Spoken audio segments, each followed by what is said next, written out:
Assalamualaikum warahmatullahi wabarakatuh. Bismillahirrahmanirrahim.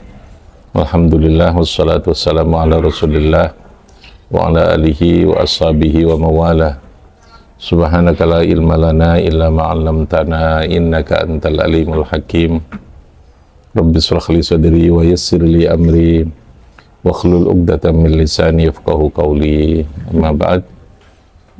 Oke, kita lanjutkan kajian kita terkait dengan fikih as-saum atau fikih siyam, fikih tentang puasa.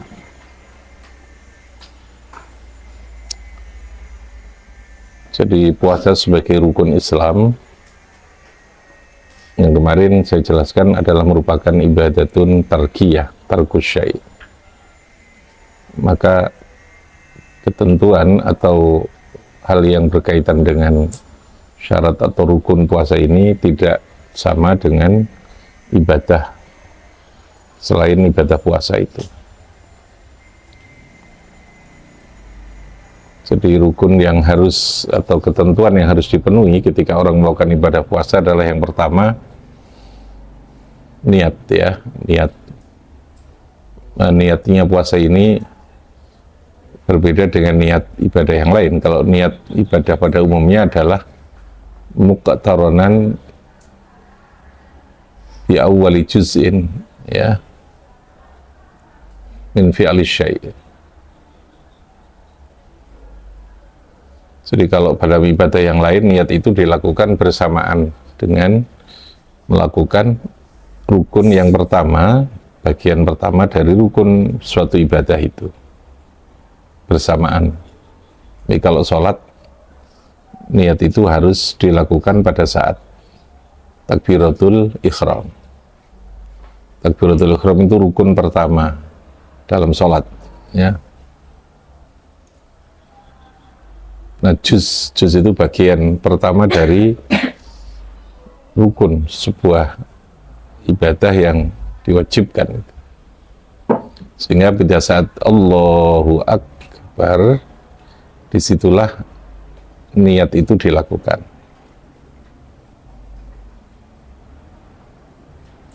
Sehingga kalimat yang kita ucapkan sebelum kita takbir, kalimat atau lafaz usolli dan seterusnya, itu kalimat atau kata yang kita ucapkan sebelum kita takbiratul ihram itu belum masuk dalam kategori sholat, ya. Belum masuk dalam bagian sholat. Rukun pertamanya apa? Takbiratul ihram. Sehingga usolli dan seterusnya itu belum masuk dalam sholat. Tetapi dalam mazhab Syafi'i, talafud atau melafatkan niat yang dilakukan itu hukumnya adalah sunnah, karena diharapkan bisa membantu memperjelas terhadap niat yang harus dilakukan pada saat takbiratul ihram, yang tempat niatnya itu tentu di dalam hati, ya. Karena ketika Allahu Akbar kita tidak mungkin mengucapkan dua kalimat yang berbeda dalam waktu yang sama, ya. Yang kedua, aturan niat memang mahallun niat, tempat niat itu harus fil qalbi, dalam hati itu. Sehingga yang kita ucapkan sebelum kita sholat itu talafud niat namanya. Apa? Talafudun niat itu hukumnya adalah sunnah dalam mazhab Syafi'i itu. Usollinya itu, ya. Itu pula dalam kita wudu. Wudu itu rukun pertama yang kita lakukan adalah ghuslul wajhi. Apa? Ghuslul wajhi. Membasuh wajah itu rukun yang pertama. Nah, niat itu dilakukan fi awwali juz'in min fi'li syai'. Di bagian pertama dalam rukun yang kita lakukan itu. Rukun pertama yang kita lakukan. Sehingga kalau dalam wudu membasuh muka, maka ketika saat air pertama yang kita basuhkan ke dalam wajah kita itu, ketika membasuh pertama ini sudah harus ada niat. Sudah harus disertai dengan niat wudu itu. Nah, itu wudu'anya itu harus bersamaan dengan basuhan awal itu.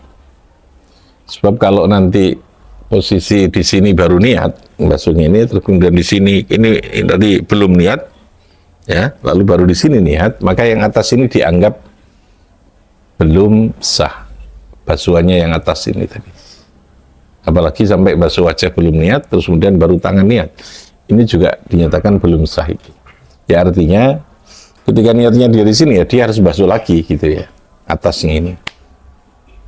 Meskipun tidak perlu niat, karena niatnya sudah di bawah tadi. Pada saat membasuh yang di bawah itu. Jadi fi awwali juz'in min fi'li syai', di awal dari juz bagian dari itu. Itu kalau selain di puasa. Kalau puasa itu tidak bersamaan dengan ketika kita mulai puasa. Ya, tidak bersamaan dengan imsak dalam arti ngelakoni poso nih, bukan imsak dalam pengertian peringatan ya, karena imsak itu dua pengertian. Ada imsak itu adalah merupakan bentuk peringatan ya, yang biasanya kurang beberapa menit yang kita dikomando imsak itu sebenarnya belum masuk puasa ya, paham ya? Masuk puasa itu ya ketika persis pas masuk sholat subuh itu, adzan subuh itu. Jadi kalau umpamanya adzan subuh itu jam 4 persis ya jam 4 itu. Nah biasanya 10 menit sebelumnya atau 15 menit itu sudah diaban-abani, sudah diumumkan untuk supaya imsak mulai menahan tidak makan itu. Nah untuk puasa ini justru harus tabiyyitun niat. Tabiyyit itu artinya niat itu dilakukan pada malam hari gitu ya.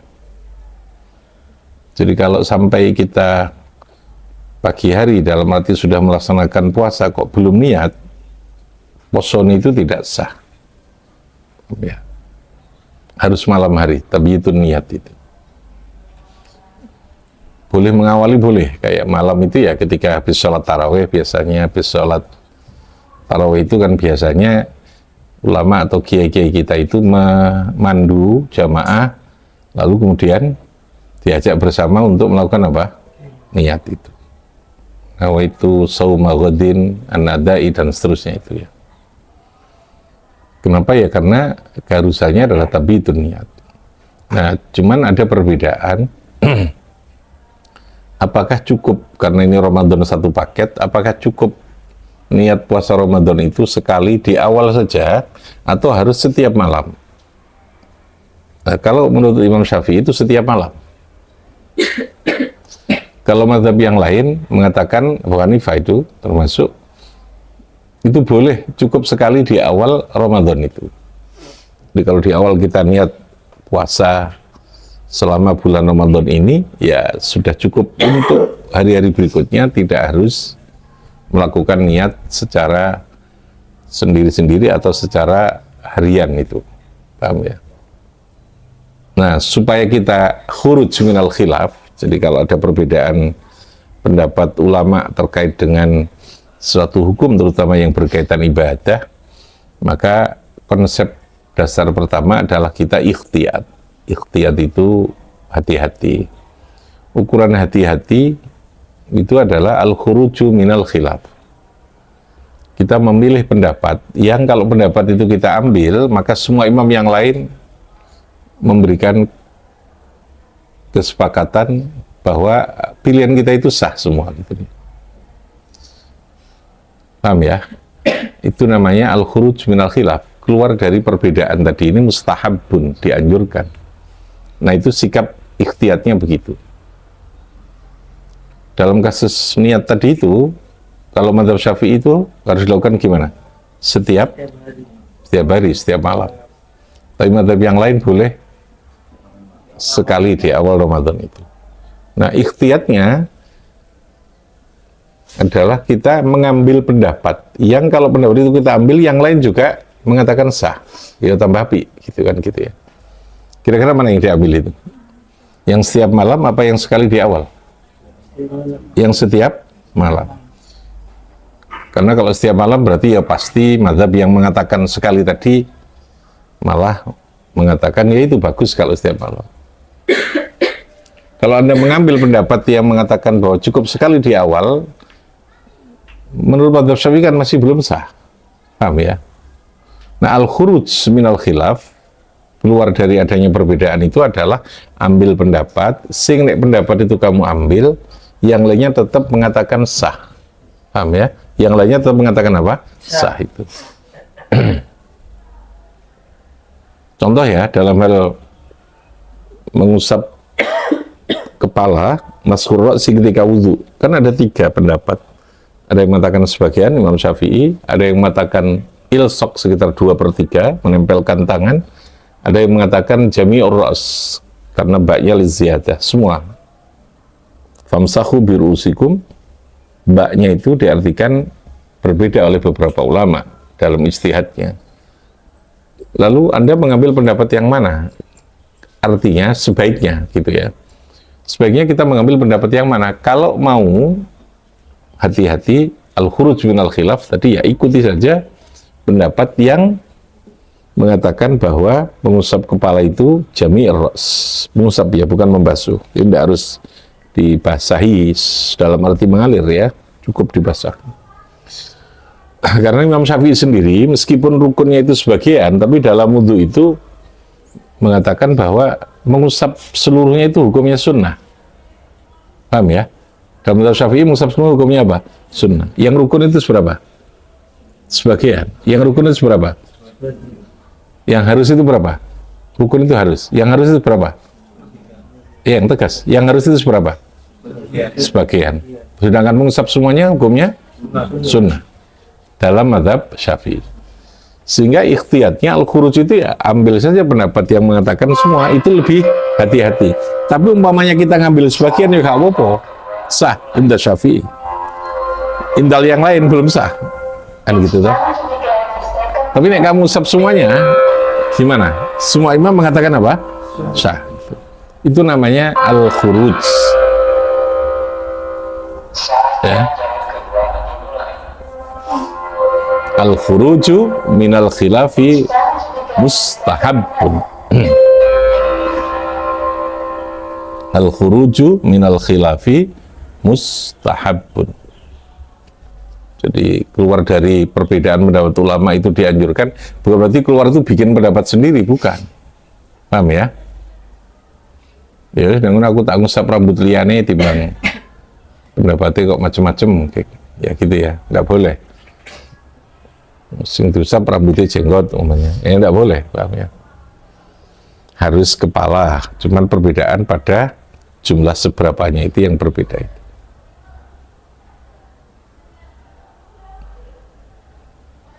Oke. Nah, dalam puasa juga begitu tadi itu. Khusus untuk puasa niat itu harus tabiyyid. Tabiyyid itu artinya melakukan niatnya pada malam hari. Pada malam hari. Kalau yang lain kan enggak. Harus menyertai dengan awal dari melakukan rukun yang pertama itu. Juz dari rukun yang pertama. Oke, itu pertama ya. Jadi harus ada niat itu. Oke. Nah, intinya puasa itu karena bersifat tarkiyah, tarkus syai'. Maka yang harus dilakukan adalah meninggalkan. Rukun berikutnya adalah meninggalkan, tidak melakukan segala hal yang menjadikan batalnya puasa itu. Ya, kalau dalam fikih itu diuraikan ya tidak makan, tidak minum. Ukuran makan atau minum adalah memasukkan sesuatu yang berasal dari luar lalu kemudian dimasukkan ke dalam al-jawf. Jawf itu ada lubang. Ukurannya adalah lubang. Lubang itu ya mulai dari hidung, kemudian hidung, lalu kemudian ini, lalu kemudian mulut, lalu kemudian dubur, itu lubang, jawf. Ketika kita memasukkan benda melalui lubang-lubang itu, maka itu batal puasanya. Jawf itu lubang, kemudian yang masuk ke dalam itu.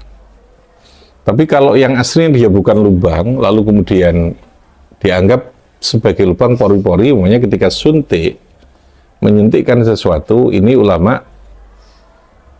berbeda pendapat. Ya. Ulama yang banyak mengatakan suntik ya tidak membatalkan puasa. Karena dia masukkan sesuatu tidak melalui jawf. Tidak melalui apa? jauf itu. Meskipun secara apa ya, keilmuan ya itu ada jauf pori-pori atau apa gitu ya, yang tapi ini tidak dikategorikan jauf, karena sekali lagi fikih itu harus berdasarkan sesuatu yang bersifat pasti. Pasti itu sesuatu yang pada umumnya orang mengatakan, oh ini jauf, oh ini bukan, gitu loh ya.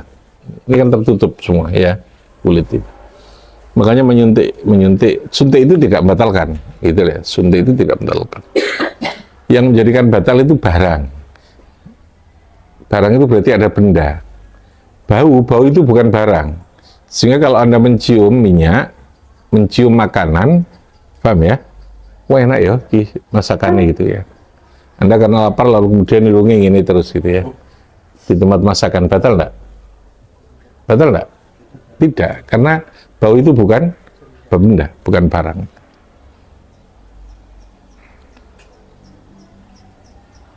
Nah bagaimana kalau ada selilit, mari makan sahur, durung kumur, selilit terus kemudian dimasukkan, nah itu termasuk makan. Gitu. Karena tadi berasal dari apa? Luar kan. Gitu. Tapi kalau ludah kita, yang ada di dalam mulut lalu kemudian kita telan lagi, tidak apa-apa, karena dia bukan dari luar. Maka rumusnya tadi itu ya, sesuatu yang tidak menjadi bagian dari batin kita, lalu kemudian kita masukkan minal jauf tadi itu, itulah yang menjadikan batalnya puasa itu.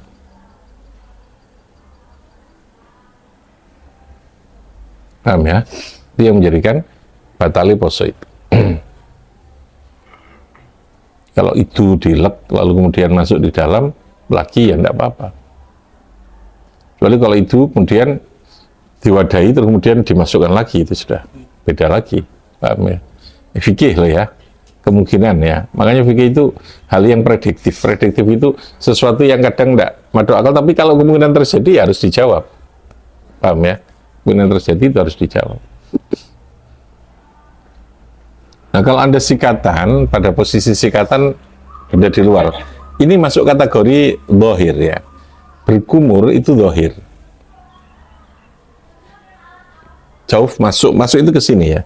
Jadi kalau Anda berkumur, paham ya, kemudian dikeluarkan lagi, tidak apa-apa. Sikatan langsung dikeluarkan lagi, orang bobo. Paham ya? Siwakan kan tidak ditelan, paham ya? Sikatan nggak ditelan, dikeluarkan. Sama dengan ngincipi makanan, tidak apa-apa. Ngincipi dok terus kemudian dikeluarkan. Ngincipi kerasa enak dilebon, nah itu yang batal. Paham ya?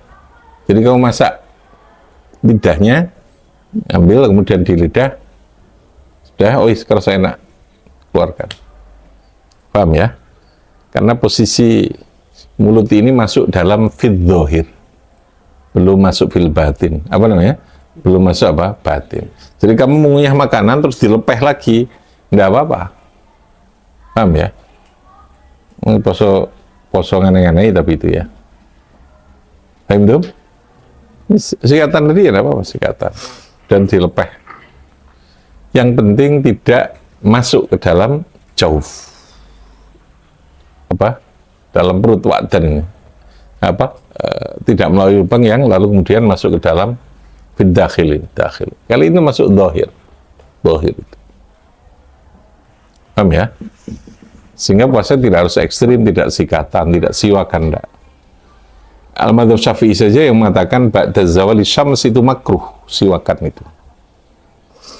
Tapi pendapat dari Madhab Syafi'i sendiri, para imam juga mengatakan tidak makruh, meskipun ba'da zuhur. Ya. Karena memang masih fid dohir. Masih apa? Dohir. Di luar. Mulut ini masuk dalam kategori luar tadi. Enggak, ketika hanya di sini kita melakukan itu, ini tidak membatalkan puasa. Jadi puasa pada intinya adalah imsakun anil muftirat. Apa? Imsakun anil muftirat. Oke ya. Inzalul mani ketika tidur ya, ikhtilam itu istilah fikih untuk mereka yang ketika tertidur lalu keluar mani karena mimpi apapun, ketika keluar mani itu tidak membatalkan puasa. Tapi ketika keluar mani karena sesuatu yang Di luar itu, ya, baik itu karena diikhtiarkan, karena ada pikiran, karena ada sesuatu yang dipegang, yang dilihat, lalu sampai terjadi keluar mani, itu yang menjadikan batal. Paham ya? Jadi kita melihat sesuatu, lalu kemudian kita terkhayalkan, lalu kemudian sampai terjadi inzal, batal itu ya. Atau dipegang-pegang, atau melakukan sesuatu yang sampai lalu kemudian keluar, itu yang batal. Yang tidak batalkan itu tadi, ikhtilam. Apa namanya? Ikhtilam itu apa?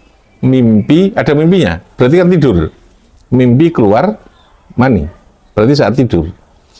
Tapi ketika keluar itu karena ada sesuatu yang baik itu mubasyir maupun ghairu mubasyir, yang langsung atau tidak, yang ada ikhtiar, maka itu yang menjadikan batal poso. Paham ya? Deloi gambar, deloi video, lalu kemudian dia inzal, batal dia puasanya. Paham ya? Keluar mani. Kalau madhi tidak membatalkan, ya, madhi dengan mani itu beda, ya. Kalau mani itu menjadikan batal. Kalau madhi atau wadhi itu tidak batal. Madhi itu cairan yang keluar karena likuwati syahwat. Cairan yang keluar sebelum ketika masih kuat di syahwat. Jadi ketika syahwat sedang kuat-kuatnya, maka dia berpotensi keluar cairan. Itu namanya madhi, najis dia. Kalau maninya malah tidak najis. Paham ya? Madhi ini hanya membatalkan wudhu, tapi tidak wajib mandi. Paham ya? Tidak wajib mandi. Wadhi juga begitu. Kalau wadhi karena beban, orang yang dengan beban pikiran atau beban fisik yang berat ketika dia kerja, berpikir, maka berpotensi mengeluarkan cairan. Nah, cairan itu namanya wadhi. Apa namanya? Wadhi. Itu tidak membatalkan puasa. Tidak mewajibkan mandi, tapi membatalkan apa? Wudhu. Membatalkan apa? Wudhu. Ma kharaja minas sabilain. Paham ya? Ini terkait dengan yang membatalkan puasa tadi.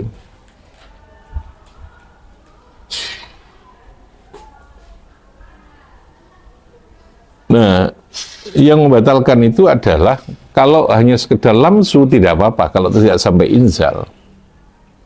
Suami kepada istri, lalu kemudian dia istimta, apa dalam arti, kalau dalaman itu kublah, mencium kepada istrinya, tidak membatalkan. Tapi hukumnya makruh, karena dikhawatirkan lalu kemudian bisa terjadi hal yang dilarang, yang bisa membatalkan puasa, yaitu iltiqa tadi, iltiqa. Itu secara normatif yang membatalkan ibadah puasanya. Artinya kalau batal itu berarti tidak sah, gitu ya. Paham ya? Tetapi apakah puasa yang sah itu dapat pahala? Belum tentu. Paham ya? Nanti sama dengan sholat. Sholat yang sah belum tentu dapat pahala. Paham ya?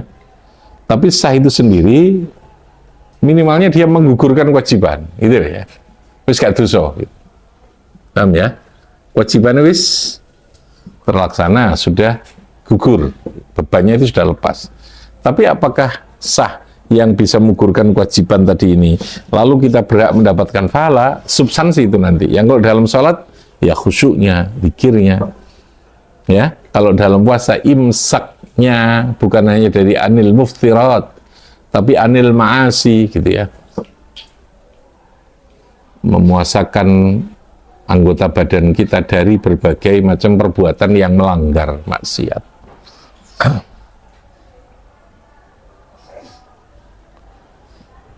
Seringkali maksiat itu hanya kita fokuskan pada persoalan ajnabiyah, ya, persoalan melihat, bersentuhan. Maksiat itu ya semua.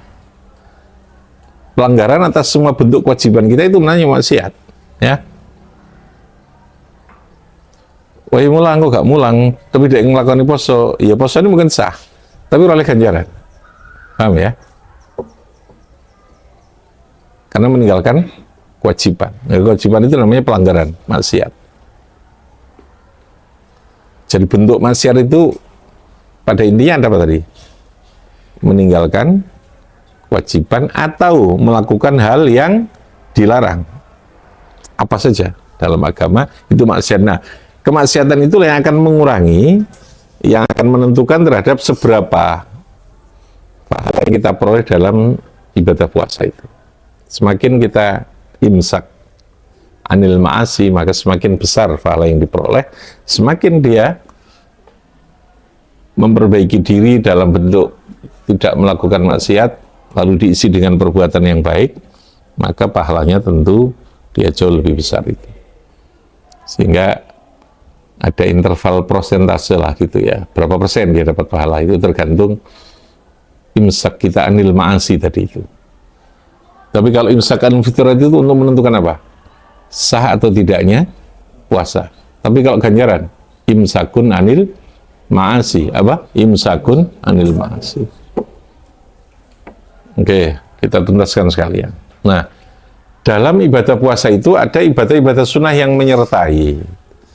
Tentu ibadahnya itu tidak sejenis puasa. Kalau sholat itu ada sejenis kan? Sholat fardu, ada sholat sunnah, rawatib, ya. Tapi untuk puasa, ibadahnya berbentuk yang beda. Tadarus Al-Quran, kalau Ramadan, ya.